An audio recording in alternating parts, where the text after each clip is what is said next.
Hello students, कि matter किसे कहा जाता है, एक्चुअल में मैटर क्या है। ये एक इम्पॉर्टेंट टॉपिक है क्लास 9 की साइंस का जो चैप्टर है, chapter number 1, matter in our surrounding. देखिए, मैटर के लिए एक प्रॉपर जो डेफिनेशन है, matter may be defined as anything that occupies space, possesses mass and presence of which can be felt by any one or more of our five senses। Means matter define करता है कोई भी ऐसी चीज जो occupy कर रही हो कुछ स्पेस को, कुछ एरिया कवर कर रही हो, जिसका अपना कुछ मास होना चाहिए और जिसको हम महसूस कर सकते हैं अपने 5 में से किसी भी सेंस ऑर्गन के द्वारा। ठीक है, उसको मैटर कहा जाता है। अगर सिंपल शॉर्ट में समझा जाए तो हमारे यूनिवर्स में कोई भी वस्तु मैटर के मिलने से बनी होती है। जैसे कि कुछ एग्जाम्पल, पेपर जिस पर हम लिखते हैं, हाउस जिसमें हम रहते हैं, इंक जिसका हम इस्तेमाल कर रहे हैं। भाई, आप पेपर पर लिखने के लिए बॉल पेन यूज़ कर रहे हैं या जो भी आप पेन यूज़ करते हैं तो उसमें इंक का इस्तेमाल किया जाता है। और इंक क्या है? मैटर, पदार्थ। ठीक है, जिसका अपना कुछ ना कुछ मास ज़रूर होता है, जो स्पेस कवर अप करती है, जिसको आप महसूस कर सकते हैं। आप 5 में से किसी भी सेंस ऑर्गन के ज़रिए उसको फील कर पा रहे हैं। ठीक है, नेक्स्ट एग्जांपल है सॉल्ट। कोई भी सॉल्ट हो सकता है, वो भी एक पदार्थ है। प्लांट, कोई भी plant body, animals, stars, clouds, each thing in this universe is made up of matter. Main line, हमारे ब्रह्मांड में जो भी चीज़ें हैं, है ना, वो सभी किसके मिलने से बनी हुई है? पदार्थ के मिलने से, मैटर के मिलने से बनी हुई है। और यही चीज़ है जो यहाँ पर डिफाइन में दी गई है आपको। और इसी चीज़ को एक पॉइंट में भी नोट किया है मैंने, दे occupy space and have definite mass. Matter का अपना एक डेफिनेट मास होता है और कुछ ना कुछ स्पेस को वो ऑक्यूपाई भी करती है, कवर अप भी करके चलती है। ठीक है, जैसे कि हमने अभी एग्जाम्पल में भी समझा। नेक्स्ट एक पॉइंट है इसमें, everything in this universe made up of material. आप कोई भी चीज़ ले लीजिए, है ना, वो सभी किसके मिलने से बनी हुई है? मटेरियल के मिलने से। तो साइंटिफिक लैंग्वेज में इसी को क्या कहा जाता है? मैटर कहा जाता है। भाई, हर एक चीज़ जो हमारे ब्रह्मांड में प्रेजेंट है, ठीक है, चाहे वो कुछ भी हो, तो वो मटेरियल के मिलने से बनी हुई है। साइंस की लैंग्वेज के हिसाब से उसको हम क्या बोल देते हैं? मैटर बोल देते हैं। ठीक है, नेक्स्ट एक पॉइंट आता है heat, light, sound, electricity etcetera, या मैग्नेटिज्म भी हो सकता है। ठीक है, तो हीट, लाइट, साउंड, इलेक्ट्रिसिटी या magnetism are not considered as a matter. इनको मैटर कंसिडर नहीं किया जाता है। पर क्यों नहीं किया जाता है? आप सोचिए, क्या साउंड का मास होता है? इलेक्ट्रिसिटी का मास होता है? इलेक्ट्रिसिटी कुछ स्पेस ऑक्यूपाई करती है? नहीं ना। सेम ऐसे हीट, लाइट, मैग्नेटिज्म, तो इनका मास नहीं है। ठीक है, और ना ही ये स्पेस को ऑक्यूपाई करती हैं, इसीलिए इसको हम मैटर की लिस्ट में कंसिडर नहीं करते हैं। तो मैटर में बी डिफाइंड एज एनीथिंग, कोई भी चीज दैट ऑक्यूपाई स्पेस, जो स्पेस ऑक्यूपाई करती है, कुछ जगह लेती है और उसका अपना कुछ ना कुछ मास जरूर होता है। प्रेजेंस ऑफ विच किसके लिए आ रहा है या किसको इंडिकेट कर रहा है? मैटर को इंडिकेट कर रहा है। तो presence of which can be felt, आप उसको महसूस कर सकते हैं bye any one or more of our 5 sense organ. हमारे पास 5 सेंस ऑर्गन होते हैं, 5 में से एक या एक से ज्यादा सेंस ऑर्गन के जरिए आप उसको महसूस भी कर सकते हैं। तो ऐसी चीज को, ऐसी वस्तु को, ऐसे मटेरियल को मैटर कहा जाता है। Packing of particles and force of attraction. जब बात आती है स्टेट ऑफ मैटर की, तो मैटर को 3 अलग अलग सेक्शन में कवर किया जाता है, 3 भागों में बांटा हुआ है। सबसे पहला पार्ट है सॉलिड, फिर लिक्विड और फिर गैस। आज के इस वीडियो को भी हम 3 अलग अलग सेक्शन में समझेंगे। सबसे पहला हमारा पार्ट होगा सॉलिड। सॉलिड के बारे में कुछ इंपॉर्टेंट पॉइंट्स मैंने लिखे हुए हैं और ये सॉलिड के स्ट्रक्चर है। सॉलिड की स्ट्रक्चर है, इसमें पार्टिकल्स को दिखाया गया है, इनके बीच में बहुत ही कम स्पेस है। अगर स्पेस की बात की जाए तो उसको लेकर एक पॉइंट बना हुआ है यहाँ पर, काफ़ी इंपॉर्टेंट पॉइंट है। Constituent particles are very closely packed. जो कंस्टिट्यूएंट पार्टिकल्स हैं, मतलब क्या है इस बात का कि सॉलिड की जो स्ट्रक्चर होती है, किसी भी सॉलिड की आप स्ट्रक्चर की बात करते हैं तो उसके अंदर जो पार्टिकल्स हैं, जिन पार्टिकल के मिलने से वो पूरी स्ट्रक्चर बनी हुई है, वो सॉलिड की स्ट्रक्चर तैयार हुई है, उन पार्टिकल के लिए यहाँ पे नाम डाला गया है कंस्टिट्यूएंट पार्टिकल्स। उन्हीं को कहा जा रहा है कंस्टिट्यूएंट पार्टिकल। क्लियर? तो जिसके मिलने से कोई चीज़ बनी होती है तो उसको बोलते हैं हम कंस्ट्रेंट। तो कंस्ट्रेंट जो पार्टिकल्स होते हैं आर वेरी क्लोजली पैक्ड, बहुत पास पास होते हैं, उनके बीच में मतलब इंटर पार्टिकल स्पेस। क्लियर? तो इंटर पार्टिकल स्पेस मतलब दो पार्टिकल के बीच की जो जगह होती है वो बहुत ही कम होती है। लेकिन कितनी कम?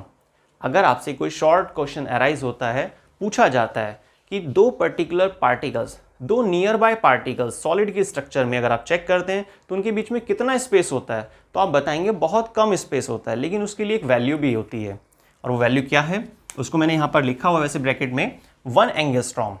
क्या बोलते हैं इसको? 1 एंगस्ट्रॉम। एंगस्ट्रॉम को रिप्रेजेंट करने के लिए ऐसे ए सिंबल बनाया जाता है और उसके ऊपर छोटा सी 0 लगा देते हैं ना, नोट। तो 1 एंगस्ट्रॉम की अगर आप वैल्यू देखते हैं तो कितनी होती है? 10 की पावर माइनस के 10 की पावर माइनस के 10 मीटर। तो ये रिलेशन है एंगस्ट्रॉम का मीटर के साथ, ठीक है? क्योंकि यहाँ पर बहुत छोटी वैल्यू है, देखिए आपको अंदाज़ा लग पा रहा होगा, -10, ठीक है? तो 1 से बहुत छोटी वैल्यू है, और 1 एंगस्ट्रॉम की वैल्यू कितनी होगी या रिलेशन क्या होगा मीटर के साथ? 1 एंगस्ट्रॉम इज इक्वल टू 10 की पावर माइनस के 10 मीटर। तो ये जो माइनर सा गैप है, ये जो बहुत थोड़ा सा स्पेस होता है दो पार्टिकल के बीच में, ये कहाँ मिलेगा आपको? सॉलिड के स्ट्रक्चर में, ठीक है? तो इसीलिए कहा जाता है कि भाई पार्टिकल के बीच में जो जगह बहुत कम है, तो जाहिर सी बात है फोर्स कैसी होगी या फोर्स ऑफ अट्रैक्शन कैसा होगा पार्टिकल्स के बीच? स्ट्रॉन्गेस्ट होगा। तो फोर्स ऑफ अट्रैक्शन जो होगा पार्टिकल्स के बीच वो बहुत ज़्यादा स्ट्रांग होगा, क्योंकि यहाँ पर जो इंटर पार्टिकुलर स्पेस है वो बहुत ही कम है। और कितना है? उसकी वैल्यू क्या है? 1 एंगस्ट्रॉम। और 1 एंगस्ट्रॉम का रिलेशन क्या होता है मीटर के साथ? 10 की पावर माइनस के 10 meter is equal to 1 angstrom. ये एंगस्ट्रॉम को रिप्रेजेंट करने का तरीका है। क्लियर? अब एक और इंपॉर्टेंट पॉइंट है, inter particle force are strongest. भाई सीधी सी बात है, जब पार्टिकल्स के बीच में गैप बहुत कम है तो रिजल्ट में क्या बोलेंगे हम कि भाई पार्टिकल के बीच में जब गैप काफ़ी कम है तो फोर्स काफ़ी ज़्यादा हो जाती है, स्ट्रॉन्गेस्ट बोला जाता है बल्कि उसको। ड्यू टू स्ट्रॉन्गेस्ट फोर्स, अब सेकेंड पॉइंट के आधार पर, बेस पर एक तीसरा पॉइंट तैयार किया गया। Due to strong forces solid have definite volume. Solid का अपना एक फिक्स वॉल्यूम होता है, सॉलिड की अपनी एक एग्जैक्ट शेप होती है। जैसे आपने एक ग्लास लिया, ठीक है, उस ग्लास के अंदर आप बॉल डालते हैं, बॉल एक सॉलिड प्लास्टिक की बॉल, ठीक है, स्फेरिकल फॉर्म में। तो आपने जब उसको डाला तो क्या वो ग्लास की शेप ले लेती है? नहीं ना, क्योंकि उसका अपना एक शेप है, उसका अपना एक वॉल्यूम है, फिक्स वॉल्यूम होता है। पर फिक्स वॉल्यूम क्यों होता है? क्योंकि सॉलिड के पार्टिकल्स के बीच में जो गैप है वो बहुत कम है, वो बहुत ही स्ट्रॉन्ग फोर्स के साथ आपस में जुड़े रहते हैं, ठीक है? इसीलिए कहा जाता है कि स्ट्रॉन्गेस्ट फोर्स यहां पर अप्लाई हो रही है, और उस स्ट्रॉन्गेस्ट फोर्स की वजह से सॉलिड्स की जो स्ट्रक्चर होती है वो अपनी शेप को बनाए रखती है, अपने वॉल्यूम को मेंटेन रखती है। तो due to strong forces solids have definite volume and high rigidity. बहुत टफ होता है, बहुत कठोर होता है, ठीक है? क्यों होता है? क्योंकि स्ट्रॉन्ग फोर्स है। और स्ट्रॉन्ग फोर्स क्यों है? क्योंकि दो पार्टिकल के बीच में जो स्पेस है वो बहुत कम है। हालांकि इस स्पेस को एक स्पेशल नाम भी दिया जाता है, वॉइड्स। क्या बोलते हैं इसको? वॉइड्स। तो वॉइड्स क्या होता है? एक खाली जगह। वॉइड क्या है? सिंपल एक एम्प्टी स्पेस जो पार्टिकल्स के बीच में प्रेजेंट होता है। कुछ स्ट्रक्चर में, लिक्विड में वो स्पेस काफी ज्यादा होता है, लेकिन सॉलिड के स्ट्रक्चर में वो गैप, वो स्पेस मतलब वॉइड बहुत ही कम मिलता है, ठीक है? ना के समान आप बोल सकते हैं, क्योंकि गैप आपको पता है कितना होता है? 1 एंगस्ट्रॉम। और 1 एंगस्ट्रॉम बहुत ही छोटी वैल्यू है, 10 की पावर माइनस 10 है, +10 नहीं, -10 मीटर, ठीक है? Last point, particles have no freedom. भाई आप एक बात सोचिए ना, सॉलिड की स्ट्रक्चर जिन पार्टिकल के मिलने से बनी हुई है, वो पार्टिकल उन पार्टिकल्स के बीच में गैप बहुत ही कम है, स्ट्रॉन्ग फोर्स लग रही है, तो पार्टिकल कैसे फ्रीली मूव कर पाएंगे? जगह ही नहीं है वहां पर, है ना, स्पेस बहुत कम है। तो जब ये कहा जाता है कि भाई पार्टिकल्स के बीच में गैप बहुत कम था, तो फ्रीडम ऑफ मोशन की कोई बात ही नहीं है वहां पर। तो पार्टिकल्स जो होते हैं वो फ्रीली मूव नहीं कर पाते हैं, बल्कि आप ये कह सकते हैं कि पार्टिकल्स जो होते हैं या कंस्टेंट पार्टिकल जो हैं सॉलिड के स्ट्रक्चर में जो देखे जा रहे हैं, अपनी पोजीशन मतलब मीन पोजीशन कि आगे और पीछे स्लाइटली मूवमेंट कर पाते हैं, वाइब्रेटरी बोलते हैं, बल्कि इसको वाइब्रेटरी मोशन दिखाते हैं। तो वाइब्रेटरी मोशन का मतलब क्या होता है? जब कोई ऑब्जेक्ट या कोई पार्टिकल अपनी एक्सिस से आगे और पीछे, टू एंड फ्रो, ठीक है, या बैक एंड फोर्थ, ये भी बोल सकते हैं आप। तो कोई पार्टिकल जब अपनी पोजीशन के आगे पीछे स्लाइटली डिस्टेंस कवर करता है तो ऐसे मोशन को वाइब्रेटरी मोशन बोलते हैं, और वही देखा जाता है सॉलिड के पार्टिकल्स में, जो आपने अभी समझा। तो हमने 4 इंपॉर्टेंट पॉइंट को डिस्कस किया सॉलिड के स्ट्रक्चर से जो रिलेटेड थे। मेन जो लाइन थी कि सॉलिड की जो स्ट्रक्चर होती है उसमें पार्टिकल्स के बीच में बहुत ही कम गैप होता है, जिसकी वजह से स्ट्रॉन्ग फोर्स होती है, और स्ट्रॉन्ग फोर्स होने की वजह से सॉलिड की स्ट्रक्चर अपना एक डेफिनेट वॉल्यूम मेंटेन रखती है, रिजिडिटी बहुत हाई होती है, फ्रीडम ऑफ मोशन नहीं होता है पार्टिकल्स का, सिर्फ और सिर्फ वाइब्रेटरी मोशन होता है, जिसका मतलब है कि पार्टिकल अपनी पोजीशंस के आगे और पीछे स्लाइटली डिस्टेंस कवर कर पाता है, बहुत थोड़ा मोशन कर पाता है, जिसको हम वाइब्रेटरी मोशन बोलते हैं। तो ये तो बात हुई सॉलिड के स्ट्रक्चर की, जिसको हमने डिस्कस किया। अब आते हैं सेकेंड पार्ट पर, लिक्विड पर। सेकेंड पार्ट आता है लिक्विड्स। लिक्विड्स के लिए कुछ इंपॉर्टेंट पॉइंट लिखे हुए हैं और यहाँ पर एक स्ट्रक्चर ड्रॉ की है। देखिए लिक्विड की जो स्ट्रक्चर है इसमें पार्टिकल्स की पोजीशन दिखाई गई है। अगर आप सॉलिड वाले स्ट्रक्चर से कंपेयर करते हैं तो सॉलिड के स्ट्रक्चर के अंदर पार्टिकल्स के बीच में गैप बहुत कम था, ना के समान था, है ना। लेकिन लिक्विड के स्ट्रक्चर में पार्टिकल्स के बीच में गैप थोड़ा ज़्यादा होता है, क्लियर, स्पेस थोड़ा ज़्यादा होता है। Inter particular force of attraction कम होती है इन कंपैरिजन सॉलिड के, ठीक। पर ऐसा क्यों? क्योंकि स्पेस थोड़ा बढ़ गया है, पार्टिकल्स के बीच में गैप थोड़ा बढ़ चुका है, डिस्टेंस थोड़ा ज़्यादा हो गई है सॉलिड की तुलना में, इसलिए फोर्स ऑफ अट्रैक्शन सॉलिड के कंपैरिजन में थोड़ा कम हो जाता है, क्लियर। अब इसी चीज़ को लेकर यहाँ पर एक पॉइंट बनाया गया है, particles are less closely packed about, कितना सॉलिड के केस में कितना था 1 एंगस्ट्रॉम पार्टिकल्स के बीच की जो डिस्टेंस है, लेकिन लिक्विड के केस में कितनी होती है डिस्टेंस 10⁻⁻7 से लेकर 10⁻⁹ मीटर, ठीक है, अपार्ट। तो दो पार्टिकल्स, जैसे आप इनको चेक कीजिए, ये जो दो पार्टिकल हैं इनके बीच की जो दूरी है वो कितनी होगी 10⁻⁻7 से लेकर 10⁻⁹ के बीच, क्लियर। तो काफ़ी डिस्टेंस है, सॉलिड में डिस्टेंस बहुत कम होती है, 10⁻⁻10 थी, लेकिन यहाँ पर थोड़ा सा चेंज आ गया है, ठीक। इसी वजह से यहाँ पर एक सेकेंड पॉइंट बनाया गया, inter particle forces of attraction are not strong as in solid. अगर आप गैस से कंपेयर करते हैं तो फोर्स स्ट्रॉन्ग मानी जाएगी, लेकिन अगर आप सॉलिड से कंपेयर कर रहे हैं तो फोर्स थोड़ा सा वीक हो जाती है, ठीक है, क्योंकि पार्टिकल्स के बीच में कितनी दूरी है उसके आधार पर ये पॉइंट बनाया गया है। थर्ड पॉइंट आता है liquids have property to flow. भाई जब बेसिक सी बात है पार्टिकल्स के बीच में दूरी बढ़ चुकी है, इसका मतलब फोर्स ऑफ अट्रैक्शन कम हो गया है, तो फ्लूइडिटी तो आ ही जाएगी, पार्टिकल के पास फ्रीडम होगा मूवमेंट का, है ना, पार्टिकल फ्रीली मूव कर पाएंगे इन कंपैरिजन सॉलिड के। उसी चीज को फोर्थ पॉइंट में डाल दिया गया, particles of liquid have greater freedom of movement. Gas से कंपेयर नहीं कर रहे हैं हम, यहाँ पे सॉलिड से कंपेयर करके चल रहे हैं, क्योंकि सॉलिड में तो मूवमेंट पॉसिबल ही नहीं हो पा रही थी, वहां पर तो सिंपल क्या है वाइब्रेटरी मोशन था, लेकिन लिक्विड के केस में फ्रीडम है पार्टिकल्स के पास लिक्विड के, और वो आसानी से मूव कर पाते हैं इन कंपैरिजन सॉलिड के, क्लियर। तो ये बात हुई पार्ट सेकंड की, मतलब लिक्विड के बारे में। अब आते हैं नेक्स्ट और लास्ट पार्ट, सी, गैसेस के बारे में। Part C, gas. अगर आप गैस के स्ट्रक्चर देखते हैं तो वहाँ पर जो पार्टिकल्स होते हैं उनके बीच में गैप बहुत ज़्यादा होता है, और आप सोचिए अगर गैस के अंदर पार्टिकल्स जो होते हैं जिसके मिलने से गैसेस बनी होती हैं, तो उन पार्टिकल्स के बीच में अगर गैप ज़्यादा होगा तो फोर्स ऑफ अट्रैक्शन बहुत कम हो जाएगा लिक्विड और सॉलिड के तुलना में, ठीक है। तो inter particular space are very large, weakest force of attraction यहाँ पर एक्ट करती है, इसलिए आसानी से इनको सेपरेट किया जा सकता है पार्टिकल्स को। थर्ड पॉइंट आता है नाइदर डेफिनेट शेप, ना तो इनकी एग्जैक्ट शेप होती है और ना ही इनका एग्जैक्ट कोई वॉल्यूम होता है। नेक्स्ट और last point, they have high fluidity, इनकी जो फ्लूइडिटी होती है बहुत ज़्यादा होती है, लिक्विड से भी ज़्यादा होती है। क्यों? इसका रीज़न क्या है? रीज़न सिर्फ एक ही है कि भाई पार्टिकल्स के बीच में गैप बहुत ज़्यादा है, जब गैप ज़्यादा होता है ना तो फोर्स ऑफ अट्रैक्शन बहुत कम हो जाती है, इसीलिए, जिस पर न्यूमेरिकल्स भी आते हैं एग्जाम में, उनके फॉर्मूले भी हम डिस्कस करेंगे इसमें।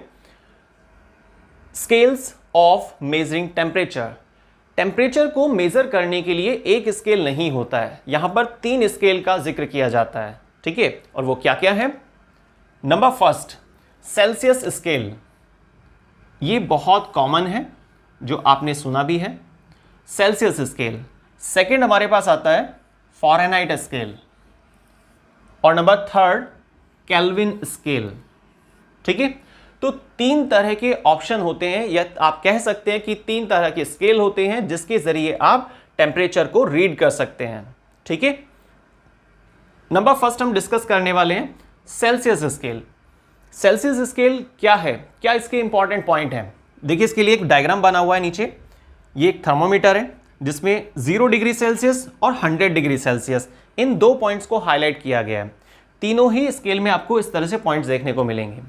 तो नंबर फर्स्ट जो हमारे पास है सेल्सियस स्केल, तो सेल्सियस एक यूनिट है टेम्परेचर की, फ़ारेनहाइट भी एक यूनिट होती है टेम्परेचर की, और केल्विन भी एक यूनिट है टेम्परेचर की। ठीक है, तो जो सेल्सियस स्केल है, इसमें जो फ्रीजिंग पॉइंट होता है वाटर का, वो कितना होगा? 0 डिग्री सेल्सियस। क्लियर? इसका मतलब क्या है? 0 डिग्री सेल्सियस एक वो टेम्परेचर है जिस पर वाटर फ्रीज हो जाएगा, जम जाएगा, सॉलिड स्टेट में आ जाएगा। तो याद रखिएगा, सेल्सियस स्केल में 0 डिग्री पर बर्फ बन जाती है। हालांकि वाटर जो है सॉलिड फॉर्म में आना स्टार्ट हो जाता है करीब 2 डिग्री के आसपास से ही, लेकिन 0 डिग्री सेल्सियस पर परफेक्ट स्टेज में आपको आइस देखने को मिलती है। नेक्स्ट पॉइंट आता है इसमें बॉइलिंग पॉइंट। बॉइलिंग पॉइंट जो होता है वाटर का, वो कितना होता है? 100 डिग्री सेल्सियस। 100 डिग्री सेल्सियस एक वो टेम्परेचर है जिस पर वाटर बॉयल होने लगता है। तो सेल्सियस स्केल में आपको दो पॉइंट हाईलाइट करने हैं, फ्रीजिंग पॉइंट और बॉइलिंग पॉइंट। तो सेल्सियस स्केल में जो फ्रीजिंग पॉइंट है वो आप कितना बताएंगे? 0 डिग्री सेल्सियस, और बॉइलिंग पॉइंट कितना होता है? 100 डिग्री सेल्सियस। ठीक है, तो ये दो पॉइंट आपको हाईलाइट करने हैं सेल्सियस स्केल में। नेक्स्ट नंबर आता है फ़ारेनहाइट स्केल। फ़ारेनहाइट स्केल एक वो स्केल होता है जिसमें आप टेम्परेचर को रीड करते हैं, लेकिन फ़ारेनहाइट में, है ना। बल्कि आपने जो थर्मोमीटर देखा होगा, जो हम जनरली घर में भी इस्तेमाल करते हैं, तो थर्मोमीटर के अंदर भी दो तरह की मेजरमेंट होती है, एक तो सेल्सियस और एक फ़ारेनहाइट। इसके लिए एक फॉर्मूला भी होता है कि सेल्सियस को फ़ारेनहाइट में कैसे चेंज करते हैं या फ़ारेनहाइट को सेल्सियस में कैसे चेंज किया जाता है, उसको हम लास्ट में देखेंगे। तो फिलहाल अभी देखते हैं फ़ारेनहाइट स्केल। फ़ारेनहाइट स्केल में जो दो इंपॉर्टेंट पॉइंट है वो क्या क्या है? फ्रीजिंग पॉइंट ऑफ वाटर, लेकिन कितना? 32 डिग्री फ़ारेनहाइट। ठीक है, तो याद रखिएगा, जो फ़ारेनहाइट स्केल होता है उसमें जो फ्रीजिंग पॉइंट होता है वो कितना होता है? 32 डिग्री फ़ारेनहाइट। इस तरीके से आप डायग्राम में भी उसको दिखा देंगे। नेक्स्ट आता है boiling point. Boiling point water का कितना होता है? 212 डिग्री फ़ारेनहाइट। तो 212 डिग्री फ़ारेनहाइट पर वाटर बॉयल होता है। बात वही है, लेकिन क्या है ना, मेजरमेंट का तरीका अलग अलग है। चीज़ें सेम है, लेकिन क्या है, उसको रिप्रेजेंट करने का तरीका अलग अलग है। जब हमने सेल्सियस स्केल देखा तो वहां पर हम सेल्सियस लेकर चल रहे थे, तो 100 डिग्री सेल्सियस बोलेंगे बॉइलिंग पॉइंट को। लेकिन जब आप फ़ारेनहाइट स्केल की बात करते हैं तो वहां पर 100 डिग्री सेल्सियस नहीं लेना है, क्योंकि हम इस बार फ़ारेनहाइट में मेजर करना चाहते हैं। तो यूनिट चेंज कर लिए आपने, इसीलिए वैल्यूज भी बदल जाएंगी। तो फ्रीजिंग पॉइंट कितना होगा? 32 डिग्री फ़ारेनहाइट, और बॉइलिंग पॉइंट कितना होगा? 212, मतलब 212 डिग्री फ़ारेनहाइट। ठीक है, तो इस तरीके से आप एक डायग्राम भी दिखाएंगे और कुछ यहां पर पॉइंट्स हैं उनको याद रखेंगे। क्लियर? अब आते हैं नेक्स्ट केल्विन स्केल पर। केल्विन स्केल एक खास बात भी है कि इसमें वैल्यूज जो होती है वो पॉजिटिव में आती है ना नॉर्मली। देखिए, जैसे इसमें सबसे पहला पॉइंट दिया गया है फ्रीजिंग पॉइंट का। तो फ्रीजिंग पॉइंट जो होता है वाटर के लिए वो कितना है? 273 केल्विन। ठीक है, फ्रीजिंग पॉइंट कितना होता है? 273 केल्विन। अगर आप इसको कंपेयर करेंगे ना सेल्सियस से, तो यहाँ पे 0 डिग्री सेल्सियस था, फ़ारेनहाइट में 32 डिग्री फ़ारेनहाइट था। लेकिन जब आप बात करते हैं केल्विन स्केल की, तो वहां पर फ्रीजिंग पॉइंट जो होता है वाटर का, उसकी वैल्यू आपको चेंज कर देनी। क्यों चेंज कर देनी है भाई? क्योंकि आपने यूनिट भी तो चेंज कर दी है ना। एक एग्जाम्पल लेते हैं, दिल्ली से मेरठ तक के जो बीच की डिस्टेंस है, तो ये जो दो पॉइंट है दिल्ली से मेरठ, तो इन दो पॉइंट के बीच की जो डिस्टेंस है वो कितनी अप्रॉक्स मान लेते हैं? 60 किलोमीटर। ठीक है, तो क्या आप इस 60 किलोमीटर को मीटर में नहीं लिख सकते हैं? बिल्कुल लिख सकते हैं भाई। हमें पता है कि 1 किलोमीटर में 1000 मीटर होते हैं, तो आप इस डिस्टेंस को किलोमीटर में लिखिए या मीटर में, उससे कोई फर्क नहीं पड़ता है। लेकिन रिप्रेजेंट करने का तरीका अलग अलग है। ठीक है, क्योंकि दूरी जो होती है, जो डिस्टेंस होती है, उसकी यूनिट आप मीटर में भी लेते हैं और किलोमीटर में भी यूज करते हैं। लेकिन किलोमीटर को इस्तेमाल करने से फायदा क्या होता है? थोड़ा शॉर्ट हो जाता है, कॉम्पैक्ट हो जाता है अरेंजमेंट। ठीक है। इसी तरीके से आप सेल्सियस में भी ले सकते हैं, फ़ारेनहाइट में भी ले सकते हैं और केल्विन में भी ले सकते हैं, ठीक है ना। तो याद रखिएगा जो यहाँ पर केल्विन स्केल है ये काफ़ी ज़्यादा यूज होता है। इसका प्लस पॉइंट ये इसमें वैल्यू पॉजिटिव में आती है। अब नेक्स्ट पॉइंट देखिए आप, इसका बॉइलिंग पॉइंट ऑफ वाटर कितना होता है, 100 डिग्री नहीं बोलना है। 100 डिग्री अगर आप बोल रहे हैं तो वो सेल्सियस वाला पॉइंट था, ठीक है। लेकिन अगर आप केल्विन स्केल का इस्तेमाल कर रहे हैं तो वहां पर आप कितना यूज करेंगे, 373 या 373, आप कुछ भी नाम बोल सकते हैं केल्विन में, लेकिन यूनिट क्या है यहाँ पर, केल्विन। क्लियर। तो आप याद रखिएगा फ्रीजिंग पॉइंट कितना होता है केल्विन में 273 और बॉइलिंग पॉइंट कितना होता है 373 केल्विन। और इस तरीके से यहां पर डायग्राम में भी इसको दिखाएंगे। तो क्लियर हुआ आपको। तो हमने देखा कि भाई सेल्सियस में क्या इंपॉर्टेंट पॉइंट्स हैं, फ़ारेनहाइट में क्या होते हैं और केल्विन में क्या होता है। एक्चुअल में टेम्परेचर को रीड करने के लिए जनरली 3 ही नाम आते हैं। वो कौन कौन से, सेल्सियस स्केल, फ़ारेनहाइट स्केल और केल्विन स्केल। केल्विन स्केल के लिए 273 और 373 फ्रीजिंग और बॉइलिंग पॉइंट। फ़ारेनहाइट स्केल के लिए फ्रीजिंग पॉइंट कितना होता है 32 और बॉइलिंग पॉइंट 212, ठीक है फ़ारेनहाइट। सेल्सियस स्केल की बात करेंगे तो ये जनरल है जो आप सबको मालूम भी है, 0 डिग्री सेल्सियस और 100 डिग्री सेल्सियस। तो 3 तरह के स्केल हमने समझे, सेल्सियस, फ़ारेनहाइट और लास्ट केल्विन, जिसके लिए एब्सोल्यूट जीरो नाम भी आता है वैसे। अब हमें एक छोटी सी चीज और क्लियर करके चलनी है, वो ये कि क्या रिलेशन होता है सेल्सियस का फ़ारेनहाइट के साथ और सेल्सियस का केल्विन के साथ। किसी भी एक वैल्यू को आप दूसरी वैल्यू में चेंज कर सकते हैं, है ना। यूनिट्स में अगर आप कन्वर्जन देखना चाहते हैं तो उसके लिए 2 फॉर्मूले आपको याद करने होंगे। Number first, Celsius is equal to 5 divide by 9 bracket start F minus 32 bracket close. तो ये हमारे पास एक फॉर्मूला तैयार हो गया है, या आप कन्वर्जन कह सकते हैं कि भाई एक यूनिट को दूसरे यूनिट में हम कैसे चेंज कर सकते हैं। मानकर चलिए, देखिए एग्जाम में बहुत क्वेश्चन आते हैं ना, इंपॉर्टेंट क्वेश्चन है। क्लास 9 की केमिस्ट्री का जो फर्स्ट चैप्टर है मैटर इन अवर सराउंडिंग, तो उसमें न्यूमेरिकल थोड़ा अलग तरीके के हैं। तो इस टॉपिक पर बेस्ड न्यूमेरिकल भी आते हैं।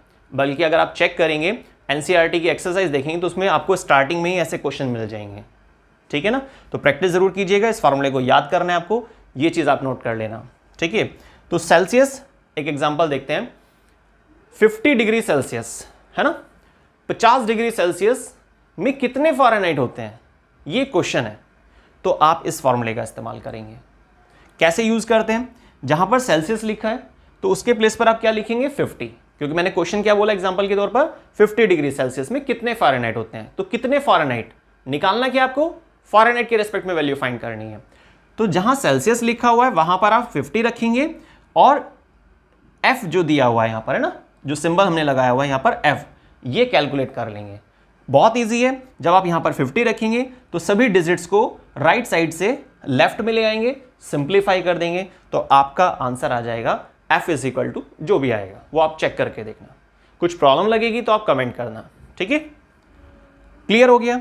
अब एक फॉर्मूला और है, एक और रिलेशन होता है, kelvin is equal to 273 plus Celsius,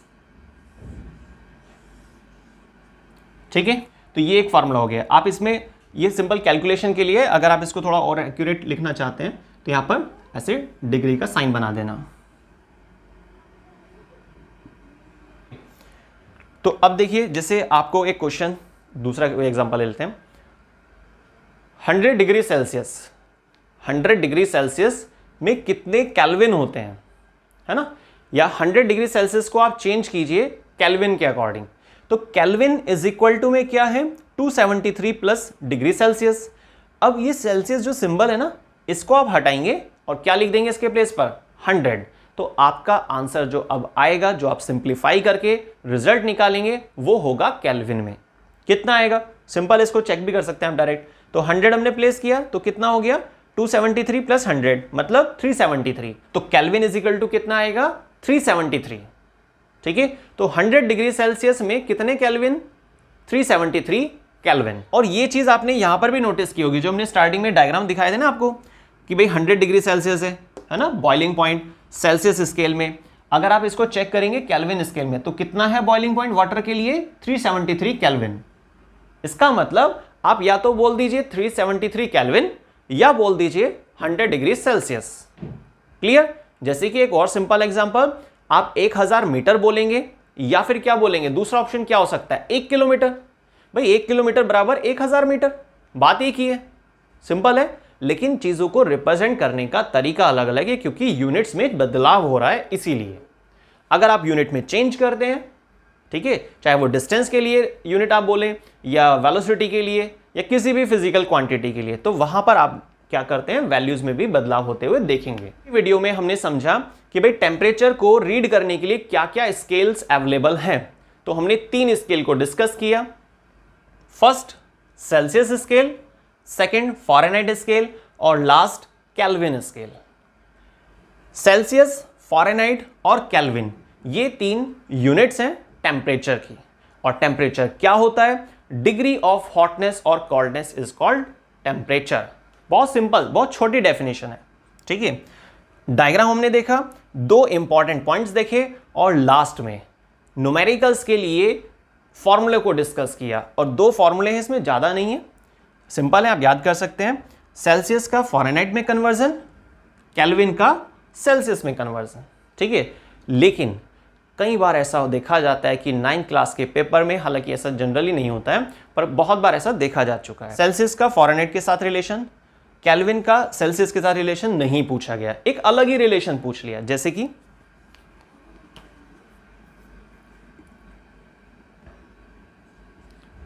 50 kelvin is equal to dash Fahrenheit. सोचिए कैसे कन्वर्ट करेंगे। आप सोचेंगे कि भाई आपने कहा था 2 ही फॉर्मूले होते हैं, है ना, होते भी 2 ही फॉर्मूले हैं, मेन ये ही है टेम्परेचर में, टेम्परेचर के यूनिट्स का जो कन्वर्जन हम देखते हैं उसमें। सेल्सियस को फ़ारेनहाइट में, फ़ारेनहाइट को सेल्सियस में, कैसे बोल सकते हैं आप, केल्विन को सेल्सियस में या सेल्सियस को केल्विन में।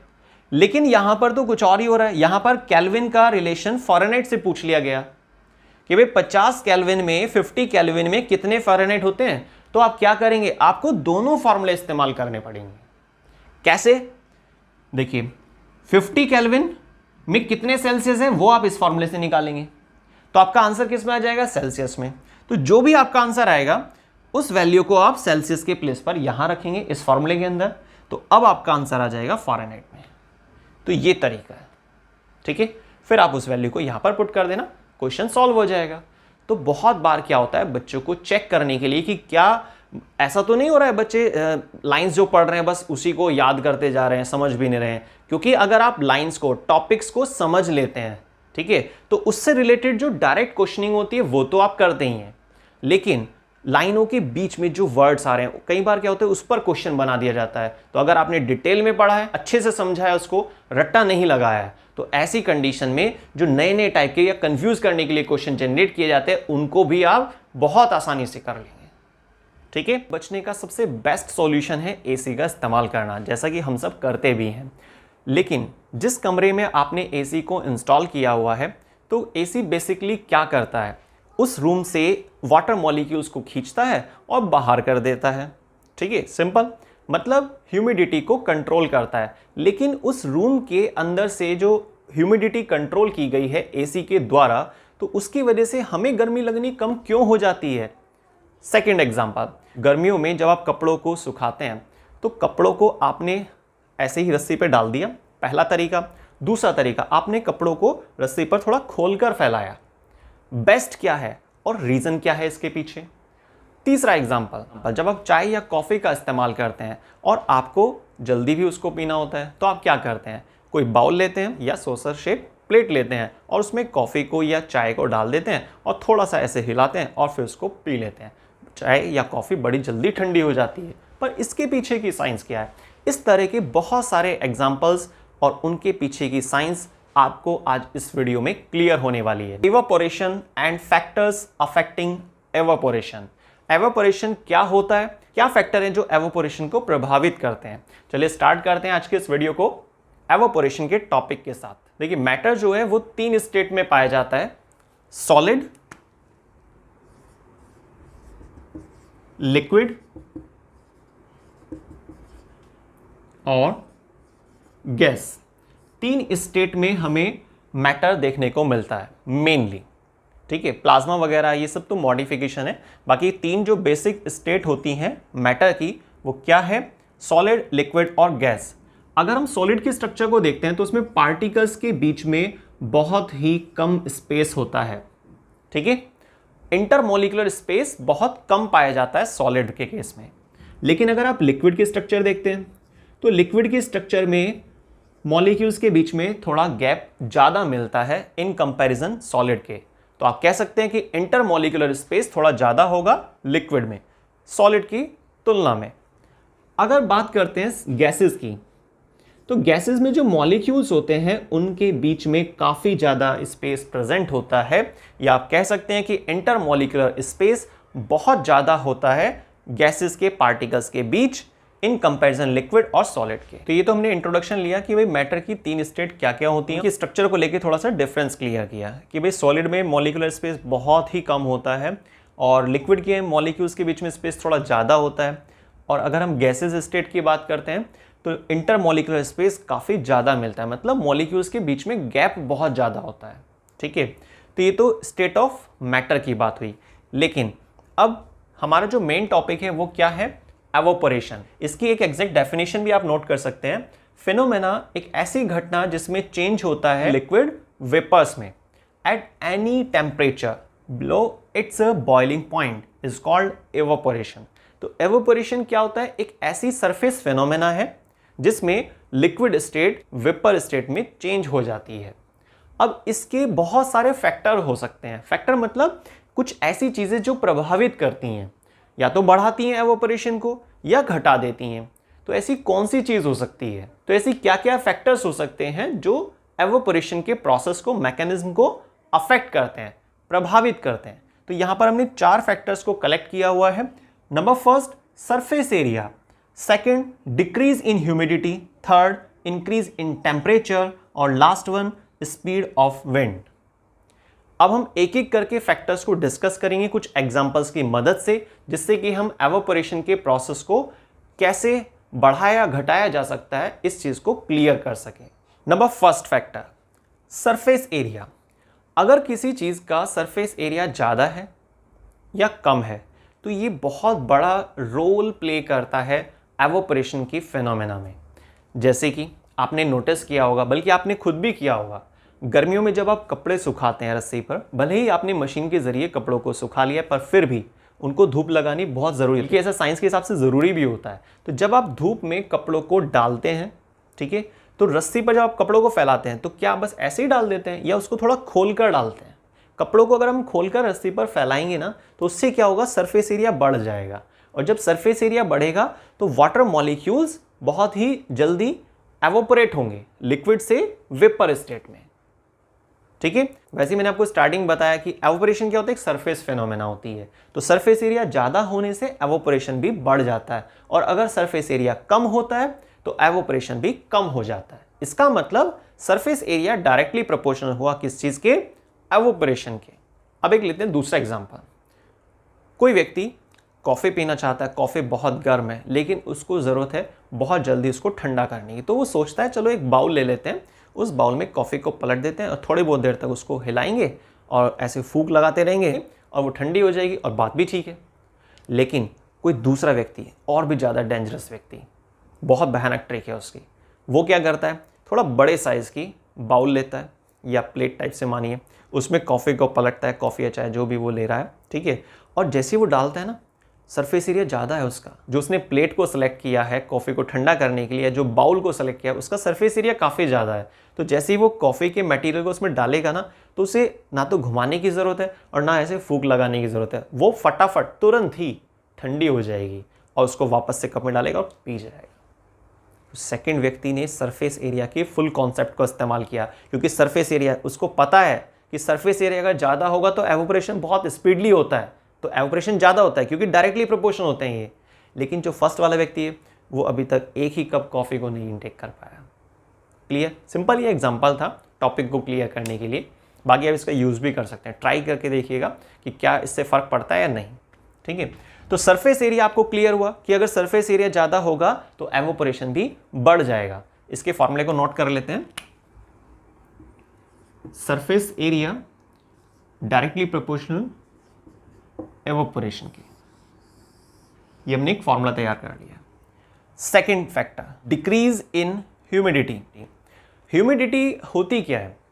देखिए, ह्यूमिडिटी का एक सिंपल मीनिंग होता है कि भाई किसी पर्टिकुलर एरिया में वाटर होल्डिंग कैपेसिटी कितनी है एयर के मॉलिक्यूल्स की, ठीक है। तो water holding capacity of air molecules is called humidity. अब ह्यूमिडिटी को कम करने के बहुत सारे अलग अलग डिवाइसेस आते हैं, अप्लायंसेस आते हैं। मान लीजिए कि गर्मी बहुत हो रही है, आपने सोचा कि भाई गर्मी से बचने का एक बेस्ट तरीका क्या हो सकता है, वो आप सबको पता है, ये यूज़ भी करते हैं हम सब, एसी। तो आपने अपने रूम के एसी को ऑन किया। जब एसी स्टार्ट हो जाता है तो वो क्या करता है? ठंडक करता है, वो तो पता ही है सबको, पर लेकिन वो बेसिकली साइंस के अकॉर्डिंग क्या करता है, उस रूम में से जो भी एरिया था जिसके हिसाब से आपने एसी को इंस्टॉल किया हुआ है, रूम के एरिया के हिसाब से एसी को सेलेक्ट किया जाता है। तो एसी क्या करता है, उस रूम से जो भी वाटर मॉलिक्यूल्स हैं उसको खींचेगा, बाहर कर देगा।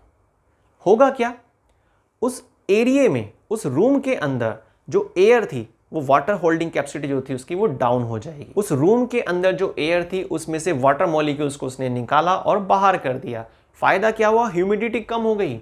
और जब ह्यूमिडिटी कम हो गई है आपके आसपास के एरिया की, तो होगा क्या? एवोपोरेशन बढ़ जाएगा।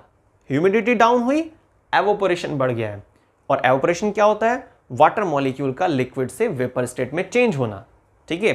तो जो आपकी बॉडी सरफेस है, तो उस बॉडी सरफेस से जो भी आपको पसीना आ रहा है बहुत ही स्पीडली सूख जाएगा और आपको ठंडक महसूस होगी। क्लियर? बहुत इजी है। एसी ने अपना काम किया, वाटर मॉलिक्यूल्स को खींचा हवा में से और बाहर कर दिया, ह्यूमिडिटी कम हो गई। ये साइंस हुई, ठीक। और जैसे ही ह्यूमिडिटी कम हुई तो पानी का एक रूल अप्लाई हुआ, और वो रूल क्या होता है उसको भी आप नोट कर लेना। High water potential to low water potential, ये वाटर का नियम है। जैसे आपके सराउंडिंग में वाटर मॉलिक्यूल्स डाउन हुए, मतलब ह्यूमिडिटी कम हुई, तो तुरंत क्या होगा? वाटर मॉलिक्यूल शिफ्ट होना स्टार्ट हो जाएगा और आपको गर्मी कम लगने लगी। तो याद रखिएगा, एवापोरेशन के प्रोसेस को अफेक्ट करने के लिए जो दूसरा फैक्टर है वो क्या है? ह्यूमिडिटी। अच्छा, इसका एक और एग्जांपल देखते हैं। इसके अलावा जो हम जनरल इस्तेमाल करते हैं वो दूसरा ऑप्शन क्या होता है गर्मी में राहत पाने का? वो है कूलर। आपने अगर किसी ऐसे रूम में कूलर को अरेंज किया हुआ है जिसमें क्रॉस वेंटिलेशन है, मतलब एक एंट्री गेट है रूम में और कोई विंडो भी है, तो बात ठीक है क्योंकि क्रॉस हो जाती है वहाँ। अगर कोई ऐसा रूम जिसमें एंट्री गेट है और विंडो भी नहीं है और आपने उस रूम के एंट्री गेट में ही कूलर को प्लेस कर दिया, तो क्या आपको ठंडक महसूस होगी? कमेंट करके ज़रूर बताइएगा आप। नहीं होगी। इसका आंसर मैं आपको बता देता हूँ। और साइंस क्या है इसके पीछे? कूलर ह्यूमिडिटी को कंट्रोल नहीं कर पाता है, कम नहीं कर पाता है, पसीना जल्दी नहीं सूख पाएगा। कूलर ह्यूमिडिटी को कम नहीं कर पा रहा है, इसीलिए आपको पसीना जो आएगा वो भी जल्दी नहीं सूख पाएगा। क्यों नहीं सूख पा रहा है पसीना आपका? क्योंकि जो वाटर मॉलिक्यूल्स हैं वो आपकी बॉडी पर भी हैं और आपके सराउंडिंग में भी हैं, ठीक है। तो वाटर मॉलिक्यूल्स की शिफ्टिंग तभी हो पाती है जब हाई और लो का कनेक्शन बनता है। और लो कब होगा सराउंडिंग में? जब आप कोई ऐसा अप्लायंस यूज करेंगे जो वाटर मॉलिक्यूल्स को वहां से निकालेगा और बाहर करेगा। तो इस एग्जांपल में एवापोरेशन ज्यादा नहीं होगा बल्कि कम हो जाए, क्योंकि ह्यूमिडिटी और बढ़ गई है, और ह्यूमिडिटी बढ़ गई इसलिए वाटर मॉलिक्यूल शिफ्ट नहीं हो पा रहे हैं आपकी बॉडी सरफेस से। क्लियर? बिल्कुल सिंपल है। टारगेट आपको ध्यान रखना है कि किसी भी तरीके से, किसी भी अप्लायंस की मदद से आपको ह्यूमिडिटी को कम करना है जिस एरिया में आप बैठे हुए हैं। जैसे ही ह्यूमिडिटी कम होगी तो एवापोरेशन बढ़ जाता है।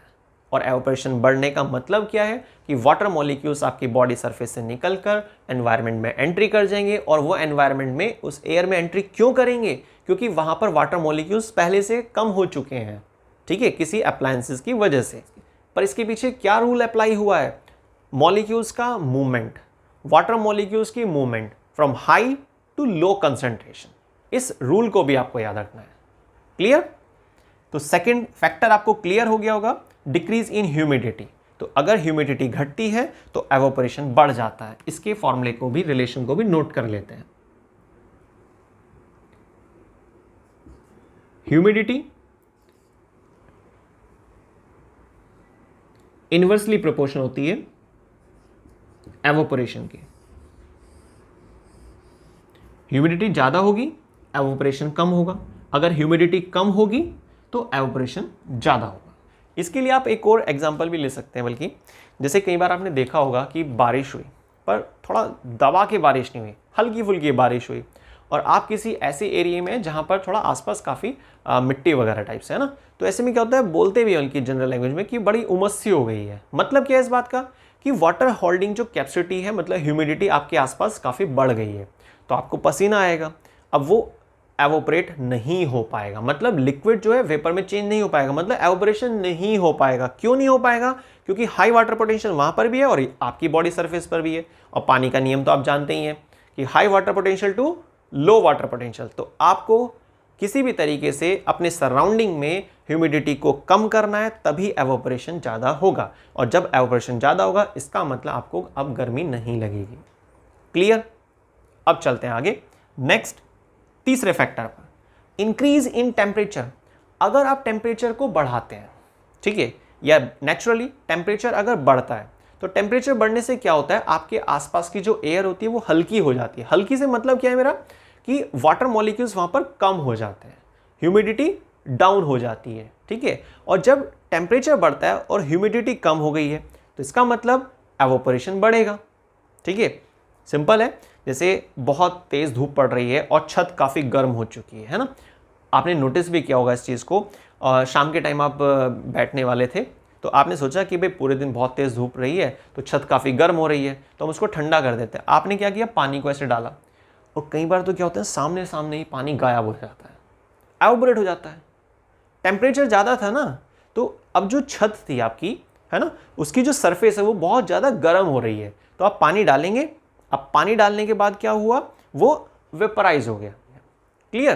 तो एवोपरेशन तो हो गया, लेकिन आप सोचिए ना, एवोपरेशन ज़्यादा हुआ है, मतलब आपने पानी डाला और तुरंत से गायब, तो आपको 3-4 बार पानी डालना पड़ेगा ताकि वो सारी जो हीट है उसको एब्जॉर्ब कर सके। भाई पानी एवोपरेट क्यों हुआ, उसने हीट एब्जॉर्ब की, तभी तो पानी एवोपरेट हो पाया। अब दूसरा एक रीज़न यहाँ पर ये भी है कि सराउंडिंग में वाटर मॉलिक्यूल्स की परसेंटेज काफ़ी कम थी, मतलब ह्यूमिडिटी कम थी, तो इसलिए वो बहुत जल्दी एवोपरेट हो गया है। तो टेम्परेचर बढ़ने से क्या होता है, आसपास के जो एनवायरनमेंट होता है, जो एरिया होता है, उसमें ह्यूमिडिटी कम हो जाती है, वाटर होल्डिंग कैपेसिटी एयर की कम हो जाती है, जिसकी वजह से पानी किसी भी सरफेस से टेम्परेचर ज़्यादा होने की वजह से बहुत जल्दी एवोपरेट हो जाता है। तो टेम्परेचर बढ़ेगा तो एवोपरेशन भी बढ़ेगा, तो मतलब दोनों क्या हुए, डायरेक्टली प्रोपोर्शनल। क्लियर? इसको भी नोट कर लेते हैं, टेम्परेचर डायरेक्टली प्रोपोर्शनल होता है एवोपरेशन के, ठीक है। अब नेक्स्ट और last factor, speed of wind. हवा की स्पीड अगर अच्छी है, ज़्यादा स्पीड है अगर हवा की, तो उससे क्या होता है, अगर किसी कंट्रोल्ड एरिया में, किसी पर्टिकुलर एरिया में ह्यूमिडिटी ज़्यादा है भी, और हवा की स्पीड बढ़ा देते हैं आप, या बढ़ जाती है नेचुरली, तो उससे फ़र्क क्या पड़ता है कि वो जो कंट्रोल्ड एरिया था ना ह्यूमिडिटी के लिए, वो थोड़ा सा बढ़ जाता है, और जब वो बढ़ेगा तो जाहिर सी बात है परसेंटेज डाउन होगी, और अगर ह्यूमिडिटी थोड़ी भी कम होती है तो एवोपरेशन बढ़ जाएगा। एक तरह से आप नोटिस कर रहे होंगे कि ह्यूमिडिटी का कनेक्शन मेन है ना, तो आपको उस कॉन्सेप्ट को ज़रूर क्लियर कर लेना है। जैसे यहाँ पर स्पीड ऑफ विंड में भी जिक्र आ रहा है, थर्ड फैक्टर में भी जिक्र आ रहा है, सेकंड तो खुद इसी पे डिपेंड कर रहा है, ठीक है ना। तो स्पीड ऑफ विंड की वजह से क्या होता है, अगर हवा की स्पीड बढ़ जाती है तो ह्यूमिडिटी कुछ कम हो जाती है, जिसकी वजह से एवोपरेशन थोड़ा बढ़ जाता है। क्लियर? तो अगर स्पीड ऑफ विंड ज़्यादा होगी तो एवोपरेशन भी बढ़ेगा, तो ये भी डायरेक्टली प्रोपोर्शनल हुआ। इसको भी नोट कर लेते हैं, speed of wind directly proportional evaporation की, ठीक है।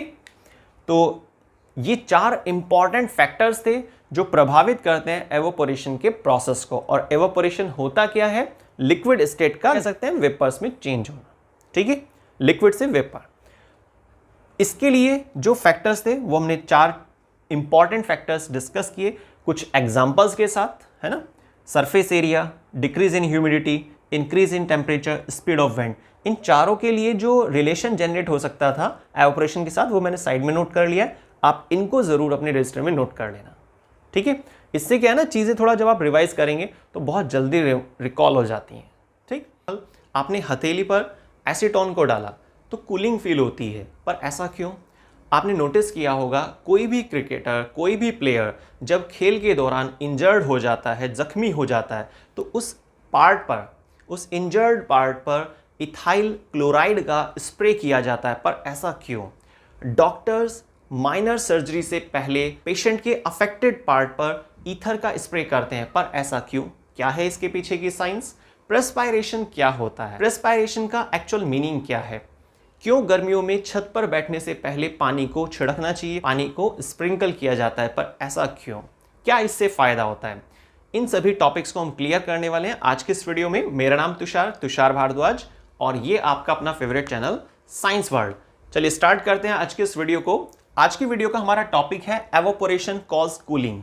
एवोपोरेशन की वजह से कूलिंग महसूस होती है, पर इसके कुछ हम एग्जांपल्स को डिस्कस करने वाले हैं, जिसमें हमने 6 इंपॉर्टेंट एग्जांपल्स को कलेक्ट किया है। Number first, sprinkling of water on roof in summer. देखिए गर्मियां स्टार्ट हो चुकी हैं और जब भी मौका मिलता है तो हम सोचते हैं कि चलो छत पर जाकर बैठते हैं, थोड़ी देर थोड़ा चेंज हो जाएगा, है ना। लेकिन दिन के दौरान काफ़ी गर्मी रही, जिसकी वजह से क्या होता है, छत काफ़ी गर्म हो जाती है। तो एक जनरल जो रूल चल रहा है, जनरल जो पैटर्न हम सब फॉलो करते हैं कि भाई छत पर बैठने से पहले थोड़ा सा गर्मी को कम करने के लिए पानी का छिड़काव कर देते हैं छत पर लेकिन इसके पीछे की साइंस क्या है वो इस एग्जाम्पल में हम समझेंगे। देखिए होता क्या है, पूरे दिन के दौरान हमारी जो छत होती है वो काफ़ी गर्म हो जाती है, उसके आसपास की जो एयर होती है वो भी काफ़ी गर्म हो जाती है। तो शाम को जब हम सोचते हैं कि छत पर बैठते हैं तो हमें काफ़ी गर्मी महसूस होती है। तो सही तरीका क्या है, छत पर बैठने से पहले थोड़ा सा पानी को डालना चाहिए। ये सब लाइन तो आपने सुनी है, लेकिन साइंस क्या है इसके पीछे? देखिए होता क्या है, जब छत पर आपने पानी को डाला, पानी का नियम क्या होता है, वाटर का क्या रूल है कि पानी एवोपरेट होगा, लिक्विड जो है वो वेपर में चेंज होगा, लेकिन उसको एक टेम्परेचर चाहिए होता है, ठीक है। अब वो टेम्परेचर कहाँ से मिलेगा? तो छत की जो सतह थी, जो आसपास की एयर थी, उसमें जो वार्मनेस थी ना, जो टेम्परेचर था, उस हीट का इस्तेमाल करता है वाटर मॉलिक्यूल। तो जो लिक्विड मॉलिक्यूल्स थे वो एवोपरेट हो जाते हैं और होता क्या है कि अब वो हीट तो इस्तेमाल हो गई है, तो छत की सतह की जो हीट थी वो पानी के मॉलिक्यूल ने खींच ली है और खुद वो एवोपरेट हो जाते हैं, एनवायरनमेंट में शामिल हो जाते हैं, जिसकी वजह से क्या होता है, सतह का जो तापमान था, जो छत की सतह का टेम्परेचर था, वो काफ़ी डाउन हो जाता है, जिसकी वजह से उस एरिया को जब आप इस्तेमाल करेंगे तो आपको काफ़ी कूलिंग फील होगी, गर्मी नहीं लगेगी या गर्मी कम लगेगी, ठीक है। तो ये बेसिक कॉन्सेप्ट होती है यहाँ पर इस एग्जाम्पल में। अब आते हैं नेक्स्ट एग्जाम्पल पर, pouring of acetone on palm. देखिए एसीटोन का जो बॉइलिंग पॉइंट होता है काफ़ी कम होता है। जब हम एसीटोन को हथेली पर डालते हैं, ऐसा कोई ज़रूरी नहीं है, बॉडी पार्ट पर जब हम लोड करते हैं तो स्पेशली पाम का ही जिक्र आता है, तो पाम पर जब आप लोड करेंगे एसीटोन को, तो एसीटोन के जो मॉलिक्यूल्स होंगे उनको एवोपरेट होने के लिए टेम्परेचर की ज़रूरत होती है, हीट की ज़रूरत होती है। अब ये हीट कहाँ से मिलेगी उनको? तो पाम का जो एरिया है, जो कॉन्टैक्ट में है एसीटोन के मॉलिक्यूल्स के, तो एसीटोन के मॉलिक्यूल उस एरिया से हीट को ट्रैप कर लेते हैं, खींच लेते हैं और एवोपरेट हो जाते हैं। तो उस पर्टिकुलर एरिया का टेम्परेचर काफ़ी कम हो जाता है और हमें कूलिंग महसूस होती है, या ये कह दीजिए हमें ठंडक महसूस होती है, ठीक है। ये हमारे पास था second example. Third, wearing cotton clothes in summer. गर्मियों में कॉटन के क्लोथ पहनने की सलाह दी जाती है। कहा जाता है कि भाई आप कॉटन के क्लोथ पहनेंगे तो गर्मी कम लगेगी, पर देखिए एक्चुअल में ऐसा क्यों कहा जाता है, क्या इसके पीछे की साइंस है? देखिए होता क्या है, गर्मियों में जब हमारी बॉडी पर स्वेट प्रोडक्शन होगा, हमें पसीना आएगा और आपने कॉटन के क्लॉथ्स का इस्तेमाल किया, तो जो फाइबर होगा, कॉटन का फाइबर, वो उस पसीने को एब्जॉर्ब कर लेगा। तो अब आपकी बॉडी से हटकर वो वाटरी कंटेंट कहाँ आ चुका है? उस कॉटन के फाइबर में।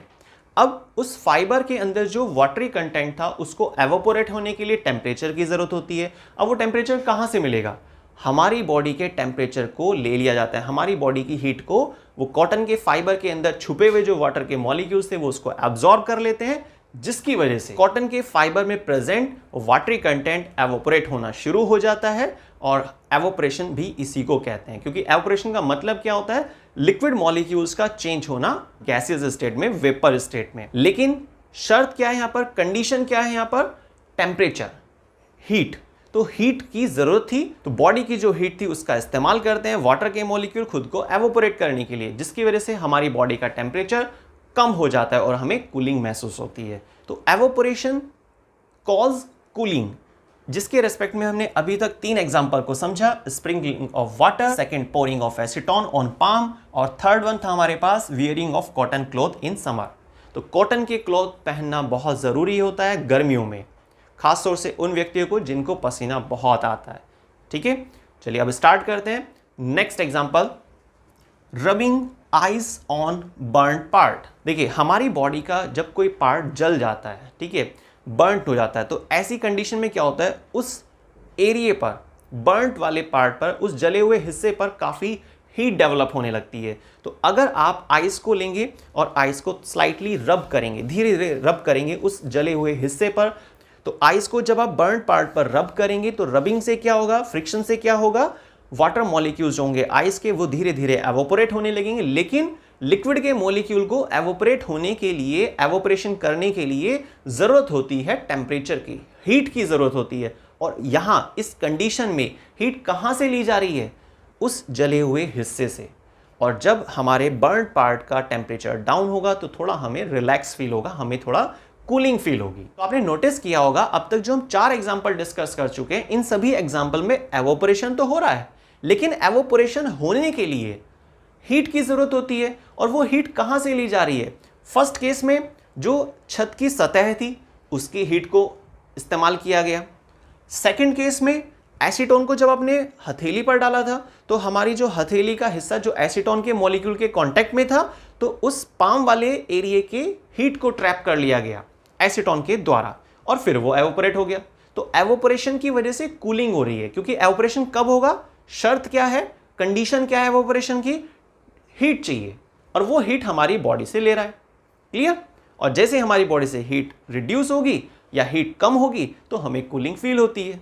अब एक और हमने एग्जांपल लिया, कॉटन के क्लॉथ का इस्तेमाल करना चाहिए। भाई जब गर्मी में पसीना आता है तो पसीना कहाँ जाएगा, जो पहनने के लिए आपने कपड़े इस्तेमाल किए अगर उसमें कॉटन का फाइबर होगा, बेस्ट क्वालिटी के कॉटन का फाइबर अगर आप यूज करते हैं कपड़ों में, तो इसका मतलब वो बहुत ही एब्जॉर्बर होता है। ये एक प्रॉपर्टी होती है कॉटन के फाइबर की। तो जैसे ही पसीना आएगा तो वाटर के मॉलिक्यूल वहां से आपकी बॉडी से हटकर कॉटन के फाइबर में ट्रैप हो जाएंगे, और उन वाटर कंटेंट को एवोपरेट होने के लिए, मतलब एवोपरेशन करने के लिए हीट की जरूरत होती है, वो आपकी बॉडी से हीट को लेंगे, तो टेम्परेचर फिर से डाउन हो गया। क्लियर? तो यहां पर भी, इस केस में भी एवोपरेशन कॉज कूलिंग फिट बैठता है। नेक्स्ट हमने लिया रबिंग ऑफ आइस का केस। रबिंग ऑफ आइस में क्या होता है कि जब आपका कोई बॉडी पार्ट जल जाता है तो वहां टेम्परेचर बढ़ जाता है। तो ऐसे में आप क्या करते हैं, बर्फ लेते हैं, आइस लेते हैं और स्लाइटली उस पार्ट पर धीरे धीरे रब करते हैं, फ्रिक्शन कराते हैं। तो फ्रिक्शन से क्या होता है कि वो बर्फ धीरे धीरे मेल्ट होने लगती है, लिक्विड स्टेट में आ जाती है। अब लिक्विड स्टेट में आएगी तो उसको एवोपरेट होने के लिए क्या चाहिए, वेपर में कन्वर्ट होने के लिए क्या चाहिए, टेम्परेचर, हीट की जरूरत होती है ना। तो वो हीट कहाँ से मिलेगी, उस जले हुए हिस्से से, उस बर्न पार्ट से। और जैसे ही बर्न पार्ट की हीट का वो इस्तेमाल करेंगे तो टेम्परेचर हमारे बर्न पार्ट का काफ़ी कम हो जाएगा और हमें काफ़ी रिलैक्स महसूस होगा। क्लियर? 4 एग्जाम्पल हमने समझे और साथ साथ रिवाइज भी किए। अब आते हैं नेक्स्ट एग्जाम्पल पर, नंबर 5 पर। स्पेशली समर के दौरान जब हम विग्रस एक्सरसाइज करते हैं या हम कोई भी वर्कआउट करते हैं तो ऐसे में क्या होता है, स्वेट प्रोडक्शन होता है, हैवी स्वेट प्रोडक्शन होता है कुछ व्यक्तियों को तो बल्कि। अब उस स्थिति में क्या होता है कि जब स्वेट प्रोडक्शन हो जाता है तो उस वाटरी कंटेंट को एवोपोरेट होने के लिए हीट की जरूरत होती है।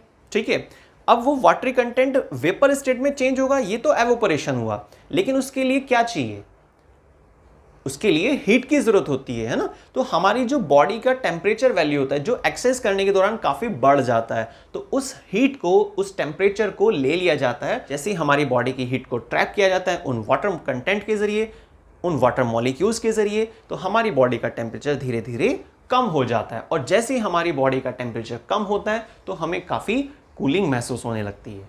क्लियर? आपने नोटिस भी किया होगा, या फिर जैसे आप कई बार मॉर्निंग में दौड़ने जाते हैं, बहुत अच्छा रूटीन माना जाता है ये। तो जैसे आप मॉर्निंग वॉक करते हैं तो गर्मियों में भी जैसे आप इस रूटीन को फॉलो करते हैं, तो ऐसे में क्या होता है जब आप आते हैं तो बहुत पसीना होता है, ठीक है।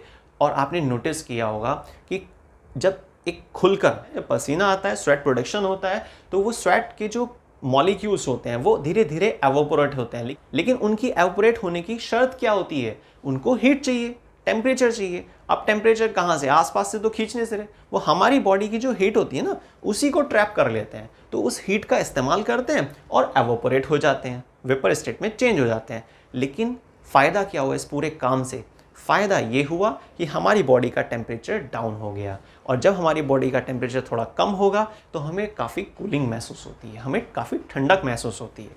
क्लियर? तो ये था प्रेस्पायरेशन। ये भी हमारे पास एक बहुत बेस्ट एग्जाम्पल है एवोपरेशन कॉज कूलिंग में, क्योंकि यहाँ भी एवोपरेशन की टर्म लागू होती है। क्लियर? अब आते हैं next example, spraying of ether on skin before performing the minor surgery. Doctors क्या करते हैं, जब माइनर सर्जरी होती है ना पेशेंट की, तो सर्जरी को स्टार्ट करने से पहले स्प्रे किया जाता है ईथर का। ईथर का जब डॉक्टर्स स्प्रे करते हैं तो उससे क्या होता है, वो पर्टिकुलर पार्ट नंबनेस की लिस्ट में चला जाता है। नंबनेस मतलब एक तरह से थोड़ा आप ये मानकर चलिए सुन पड़ जाता है, जिससे क्या होगा, कट के दौरान, सर्जरी के दौरान पेशेंट को पेन कम फील होगा, क्योंकि जब ईथर का स्प्रे किया जाता है, जितने एरिया पर ईथर का स्प्रे किया जाएगा उस एरिया का टेम्परेचर काफ़ी कम हो जाएगा, क्योंकि ईथर का जो बॉइलिंग पॉइंट होता है वो काफ़ी कम होता है। तो ईथर के मॉलिक्यूल स्पीडली एवोपरेट होंगे, लेकिन वो एक पर्टिकुलर एरिया से टेम्परेचर को गेन कर लेते हैं, टेम्परेचर को काफ़ी डाउन करा देते हैं, जिसकी वजह से उस जोन का, उस पर्टिकुलर एरिया का टेम्परेचर कम हो जाएगा और बॉडी का वो पर्टिकुलर हिस्सा, वो पार्ट सुन पड़ जाता है, ऐसा जनरल लैंग्वेज में बोलते हैं। बाकी आप नंबनेस वाला वर्ड यूज़ कर सकते हैं। ठीक है? क्लियर हो आपको? तो ईथर का इस्तेमाल किया जाता है। इसी तरह से एक और कंडीशन भी आपने नोटिस की होगी, जो क्रिकेटर्स होते हैं, जो भी प्लेयर्स हैं, तो गेम्स के दौरान कई बार होता है कि कोई बॉडी पार्ट इंजर्ड हो जाता है प्लेयर्स का, तो जब वो पार्ट इंजर्ड हो जाता है तो उस पार्ट पर थोड़ा रिलीफ हो, इसके लिए क्या किया जाता है, वहाँ पर भी एक स्प्रे का इस्तेमाल किया जाता है इथाइल क्लोराइड का। उसकी एक खास प्रॉपर्टी होती है, बॉइलिंग पॉइंट काफ़ी कम होता है इथाइल क्लोराइड का। तो इंजर्ड पार्ट पर अगर आप इथाइल क्लोराइड का स्प्रे करते हैं तो फ़ायदा क्या होता है, एक पर्टिकुलर एरिया, जो इंजर्ड एरिया था, उस एरिया का टेम्परेचर काफ़ी कम हो जाएगा। पर कैसे कम होगा, इथाइल क्लोराइड का बॉइलिंग पॉइंट काफ़ी कम है, जब आपने उसको इंजर्ड पार्ट पर स्प्रे किया तो इथाइल क्लोराइड के मॉलिक्यूल खुद को एवोपरेट करेंगे, लेकिन उस पर्टिकुलर इंजर्ड पार्ट से टेम्परेचर को, हीट को गेन करने के बाद। क्लियर? तो पेन में काफ़ी राहत मिलती है, दर्द काफ़ी कम महसूस होने लगता है प्लेयर्स को, और वो अच्छे से अपना गेम कंप्लीट कर पाते हैं। क्लियर? तो आज की वीडियो में हमने काफ़ी सारे इंपॉर्टेंट, बहुत इंटरेस्टिंग एग्जांपल्स को डिस्कस किया, और उन सभी एग्जांपल्स को हमने कनेक्ट किया एवोपोरेशन कॉज कूलिंग, एवोपोरेशन की कॉन्सेप्ट से, कि कैसे एवोपोरेशन कूलिंग का कारण बनता है। तो आज की वीडियो में हमने बहुत सारे इंटरेस्टिंग एग्जांपल्स को डिस्कस किया और कनेक्ट किया उनको एवोपोरेशन के टॉपिक से। बेसिक जो कॉन्सेप्ट है इन सभी केसेस में वो ये कि एवोपोरेशन का मतलब क्या होता है कि भाई लिक्विड के मॉलिक्यूल्स वेपर में चेंज होते हैं, लेकिन वो तब चेंज होते हैं जब उनको हीट मिलती है। अब वो हीट कहां से लेंगे, अलग अलग केसेस में अलग अलग जगह से। तो ऐसे आप किसी भी एग्जांपल में चेक करेंगे तो कॉन्सेप्ट एक ही है, एग्जांपल्स या केसेस अलग अलग हैं। तो आपको अलग अलग केसेस को चेक करना है, अलग अलग कंडीशन को समझना है, और वहां पर एवोपोरेशन की कॉन्सेप्ट को अप्लाई करके देखना है, तो आप बहुत इजीली अप्लाई कर पाएंगे। और फिर भी अगर आपको किसी एग्जांपल में, कोई और एग्जांपल आपके पास है, उसमें डाउट होता है कि भाई हम इसको कैसे कनेक्ट कर रहे हैं या इसमें कैसे क्या लॉजिक बन रहा है, तो आप प्लीज कमेंट जरूर कीजिएगा। मैं पूरी कोशिश करूंगा जल्द से जल्द उसका रिप्लाई करने की। और इसी तरह से साइंस वर्ड चैनल से जुड़े रहिए। वीडियो को स्टार्टिंग से लास्ट तक देखने के लिए बहुत बहुत धन्यवाद, और लाइक शेयर सब्सक्राइब करना मत भूलिएगा। अगर आप चैनल पर पुराने हैं तो प्लीज़ नोटिफिकेशन बेल को ज़रूर ऑन कीजिए, ताकि सभी वीडियोस का एक पर्टिकुलर टाइम पर नोटिफिकेशन आप तक पहुंच सके। और अगर आप हमारे चैनल पर नए हैं तो प्लीज़ सब्सक्राइब कीजिए। इसी तरह की नॉलेजेबल, बेस्ट एक्सप्लेनेशन के साथ आपको वीडियोस मिलती रहती हैं आपके अपने साइंस वर्ड चैनल पर। तो साइंस वर्ड चैनल से जुड़े रहने के लिए बहुत बहुत धन्यवाद। मिलते हैं नेक्स्ट वीडियो में कुछ और इंपॉर्टेंट इंटरेस्टिंग टॉपिक के साथ।